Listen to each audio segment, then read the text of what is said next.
Hi everybody, just a quick tutorial on how to share a program in Scratch. So if you're open to your project page, you'll notice in the top right hand corner a share button. And once I click on that button, it will bring me to the project page. You'll notice that I have some instructions and some credits here. The instructions you would put instructions on how to run your program. So for example, if you had different buttons or different clicks or actions people needed to perform to run your program, you would click them here.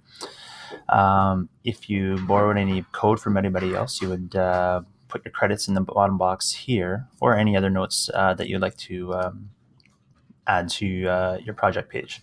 You can also rename your program in the top here. Um, and once you click enter, all of the changes will take effect.